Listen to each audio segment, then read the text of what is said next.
বাড়ির বড় ছেলে যখন অসুস্থ হয় তখন তাদের বাবা মা যা করে, বড় ছেলেকে অসুস্থ দেখার পরে বাবা মা কোনো পাত্তাই দেয় না। ইউনিভার্সিটি না যাওয়ার ধান্দা, বাহানা না করে এখন ইউনিভার্সিটিতে যাবি যা। বড় ছেলের অসুস্থতাকেও বাবা মা বাহানায় মনে করে। অন্যদিকে মেজো ছেলে যখন অসুস্থ হয় তখন বাবা মাকে ডাকে সেবা পাওয়ার জন্য। আব্বু আমি অসুস্থ। তারপর কাছে গিয়ে বলে আব্বু আমি অসুস্থ, তুমি দেখো না? তারপর বাবা বলে আই ডোন্ট কেয়ার, কিন্তু তারপরও মেজো ছেলে বোঝাতেই থাকে যে সে অসুস্থ। একটু বাহানা করবি না, যা কলেজে যা। মেজো ছেলের প্রতিও ঠিক একই অবস্থা।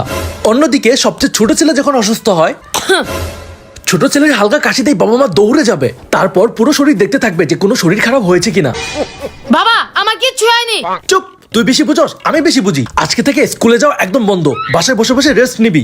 এই যে চোখের সামনে টিভি আছে, সারাদিন বসে বসে টিভি দেখবি। আর টিভি দেখতে যদি ভালো না লাগে তাহলে সারাদিন বসে বসে গেমস খেলবি। তাও আজকে তোর বাইরে যাওয়া বন্ধ। দাঁড়া, আমি তোর জন্য গরম গরম স্যুপ বানিয়ে নিয়ে আসতেছি। হা হা, পরিবারের ছোট ছেলের জন্য একটু এক্সট্রা দরদ থাকেই।